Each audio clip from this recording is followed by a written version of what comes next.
बूढ़ी गंगा अपनी गाय कपिला को चारा डालते हुए बोली, कपिला, ये ले हरी हरी घास खा। तू गर्भवती है, पेट भरकर खाएगी तो तेरा बच्चा स्वस्थ पैदा होगा। मुझ बुढ़िया का एक तू ही तो सहारा है। कपिला गाय ने मन ही मन सोचा, और मेरा सहारा तुम हो माँ, कितना ख्याल रखती हो मेरा। गंगा अपनी गाय कपिला को अपनी बेटी जैसा प्यार करती थी और उधर कपिला भी गंगा को अपनी माँ जैसी ही समझती थी। दोनों का रिश्ता माँ बेटी जैसा था, मगर यह रिश्ता ज्यादा दिनों तक न रह सका। एक दिन अचानक ही गंगा चल बसी और कपिला अनाथ हो गई। कपिला गंगा की चिता के पास खड़ी सोचती है, माँ, तुम तो मुझे अनाथ करके चली गई। अब पता नहीं मुझे कहाँ कहाँ भटकना पड़ेगा। यह कहकर कपिला वहां से चल देती है। गंगा धार्मिक विचारों की महिला थी और उसके साथ रहने के कारण कपिला में भी गहरी धार्मिक आस्था पैदा हो गई थी। कपिला महादेव की सच्चे मन से भक्ति करती थी, इसीलिए वह रंभाते हुए शिवलिंग के पास जाकर खड़ी हो जाती है और कहती है, हे महादेव, मेरी गंगा माँ को बैकुंठ में जगा देना, साथ ही मेरी और मेरे होने वाले बच्चे की रक्षा करना भोलेनाथ। उस दिन के बाद कपिला गांव के पास जंगल में भटकने लगती है। वह भूख लगने पर हरी हरी घास चरती और फिर जंगल में पुराने शिवलिंग के पास आकर आराम करती। सोते जागते और उठते बैठते वह बस महादेव का नाम ही रटती रहती। ओम नमः शिवाय, ओम नमः शिवाय। एक दिन कपिला को जोर की भूख लग जाती है तो वह सोचती है, आज तो बहुत भूख लगी है और नदी के पास उगी कोमल कोमल घास खाने का मन है। आज उधर ही जाती हूँ। यह कहकर कपिला कोमल घास की चाह में नदी की तरफ चल पड़ती है। उसी समय रतिया नाम का कसाई जंगल में किसी जानवर का शिकार करने के लिए घूम रहा होता है। रतिया जब कपिला को देखता है तो उसके मन में लालच आ जाता है और वह खुद से कहता है, वाह जी वाह, ये गाय तो बड़ी ही हृष्ट पुष्ट है और गर्भवती भी लगती है। क्यों ना इसे घर ले चलूं। जब तक दूध देगी इसका दूध पीऊंगा और जब दूध देना बंद कर देगी तो इसे काट दूंगा, किसी को पता भी नहीं चलने दूंगा। यही सोचकर रतिया गाय को रस्सी से बांधकर घर ले आता है और सबसे छिपाकर एक छप्पर में बांध देता है। गाय रंभाने लगती है तो रतिया उसके आगे घास डालकर उसकी पीठ पर हाथ फेरते हुए कहता है, अरे मैं एक कसाई हूँ, जानवरों को मारकर उनका मांस बेचना और खाना मेरा पेशा है।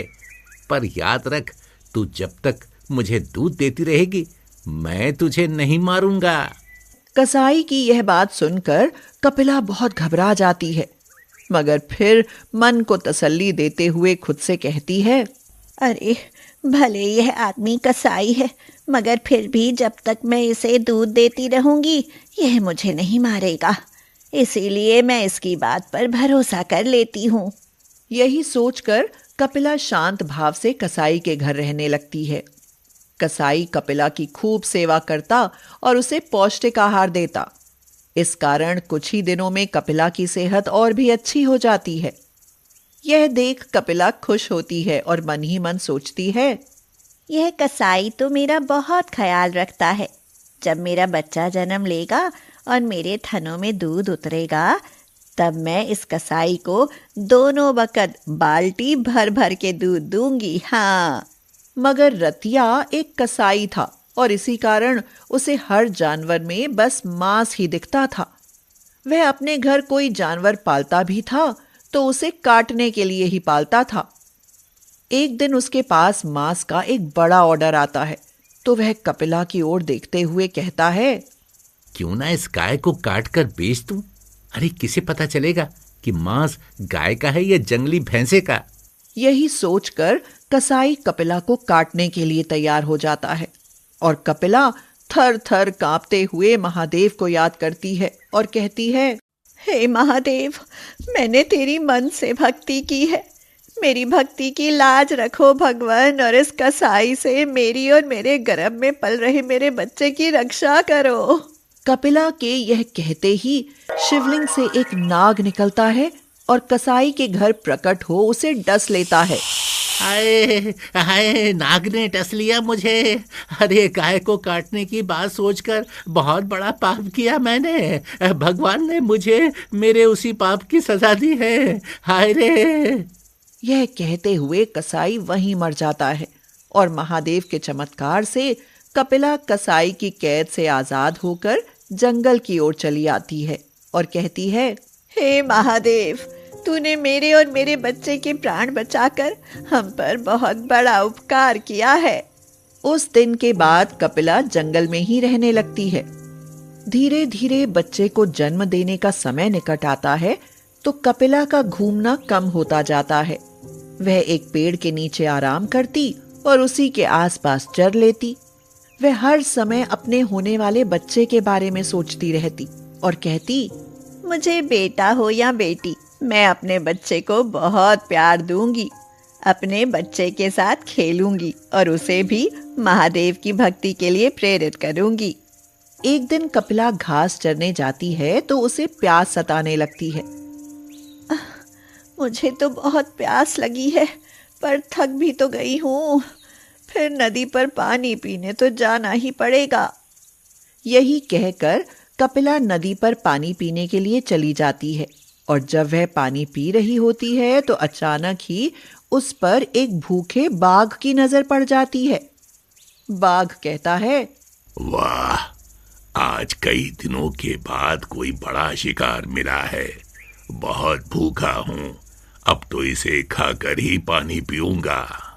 यह कहकर बाघ कपिला पर पीछे से झपट कर पड़ता है और उसकी टांग को अपने जबड़ों में जकड़ लेता है। खून बहने लगता है और कपिला दर्द से कराह उठती है और कहती है, आह, हे महादेव, मेरी रक्षा करो। मुझ पर तो संकट पर संकट आ रहे हैं। कपिला जैसे ही महादेव को याद करती है, महादेव उसके सामने प्रकट हो जाते हैं और कहते हैं, बाघ, तुम अपने भोजन के लिए कोई और शिकार ढूंढो। कपिला मेरी भक्त है और मैं अपने भक्त की हमेशा रक्षा करता हूँ। यह सुनते ही बाघ कपिला को छोड़ भाग जाता है और महादेव अपनी दिव्य शक्ति से कपिला के घावों को ठीक कर देते हैं। फिर कपिला को अपना आशीर्वाद देते हुए कहते हैं, कपिला, मैं तुम्हारी भक्ति से बहुत प्रसन्न हूँ। आज के बाद तुम और तुम्हारा होने वाला बच्चा सदैव सुखी रहेंगे। अब तुम पर कोई संकट नहीं आएगा। यह कहकर महादेव अदृश्य हो जाते हैं और कपिला जंगल में आगे बढ़ती है तो उसे एक महात्मा जी मिल जाते हैं। महात्मा जी कपिला से कहते हैं, हे गौ माता, मेरी आपसे विनती है कि आप मेरे साथ मेरे आश्रम में चलकर रहें। इससे हम साधुओं को आपकी सेवा और आपके अमृत समान दुग्ध पान करने का अवसर मिलेगा। कपिला महात्मा जी की बात मान लेती है और खुशी खुशी महात्मा जी के आश्रम में रहने लगती है।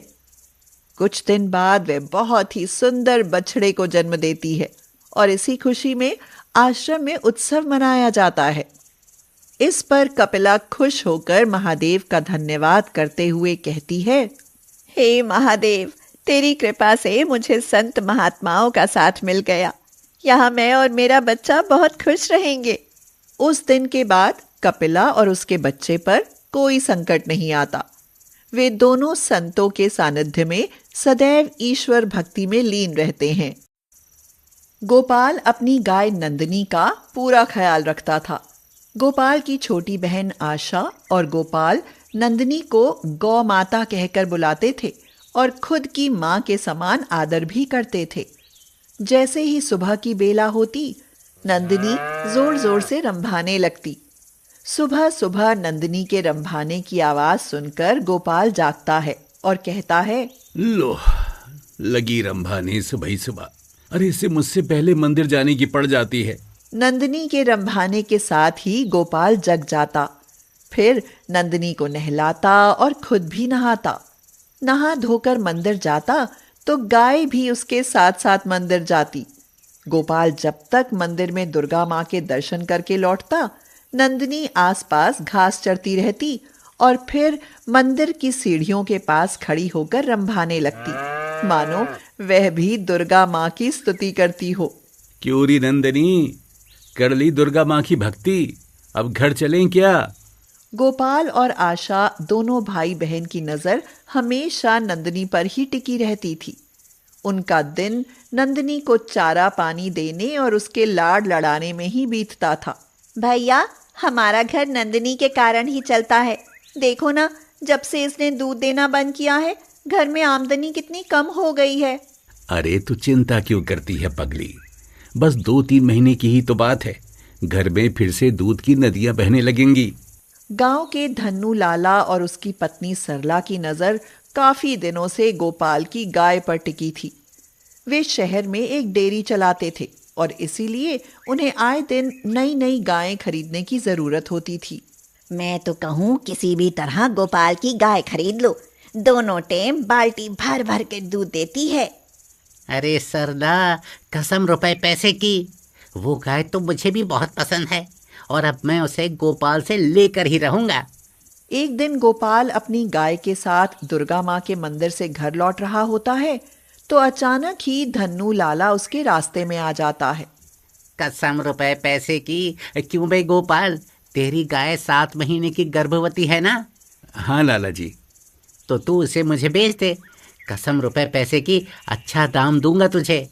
धन्नू लाला जैसे ही गाय को बेचने की बात कहता है, गोपाल का तो दिमाग गर्म हो जाता है और वह कहता है, आपको गाय बेच दूं, ये जानते हुए भी कि आप गायों के तन से सारा दूध निचोड़ लेते हैं और जब वो दूध देना बंद कर देती हैं, उन्हें सड़कों पर गंदगी खाकर जीने के लिए छोड़ देते हैं। कसम रुपए पैसे की, बिना दूध वाली गाय को घर में रखकर करें भी क्या? पर लाला, मुझे अपनी गाय नहीं बेचनी। यह कहकर गोपाल अपनी गाय को लेकर आगे निकल जाता है और धन्नू लाला क्रोध में बड़बड़ाते हुए कहता है, कसम रुपए पैसे की, अब तेरी नंदनी तो गई समझो। एक दिन गोपाल मंदिर में दुर्गा माँ की पूजा अर्चना करके जब मंदिर से बाहर आता है तो हैरान और परेशान हो उठता है।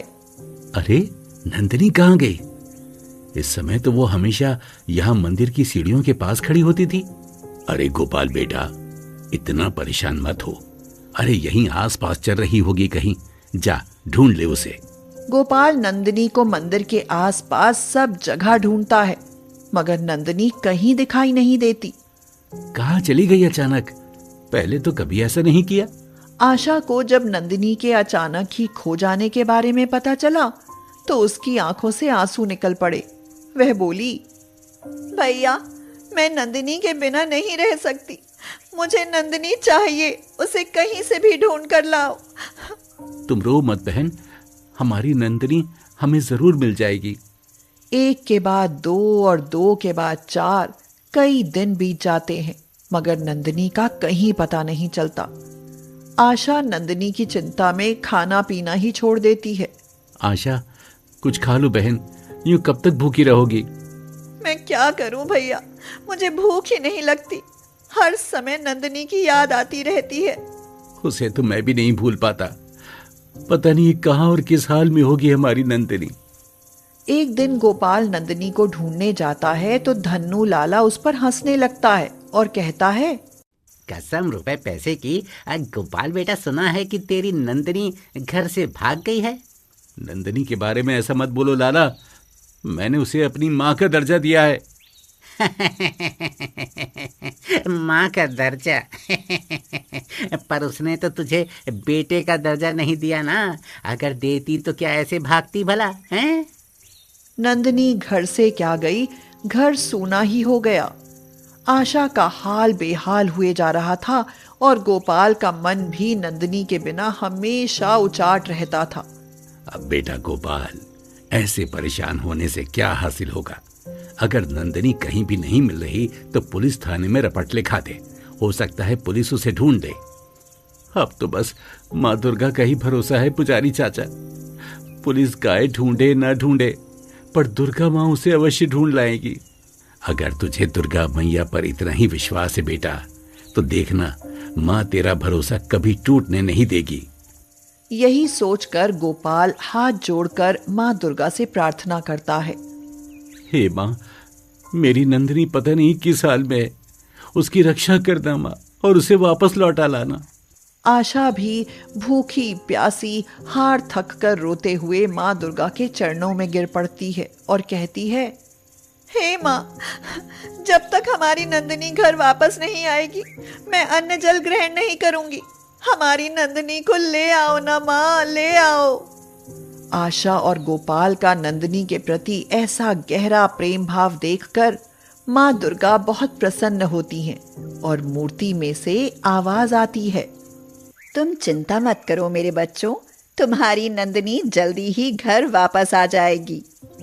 उस समय नंदिनी धन्नू लाला की गौशाला में कैद थी और निर्दयी ने उसे लोहे की जंजीरों से जकड़ रखा था। सरला बोली, अब हमें इसे तुरंत अपनी डेयरी में भेज देना चाहिए। गोपाल को इसके हमारे यहाँ होने का पता चल गया तो हवालात की हवा खानी पड़ सकती है। कसम रुपए पैसे की, तुम बिल्कुल चिंता मत करो, मेरे आदमी आज ही इसे शहर पहुंचा देंगे।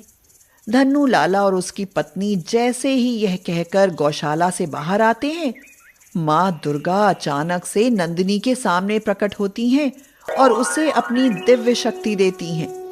माँ से शक्ति मिलते ही नंदिनी लोहे की जंजीरों को तोड़ खुद को आजाद कर लेती है।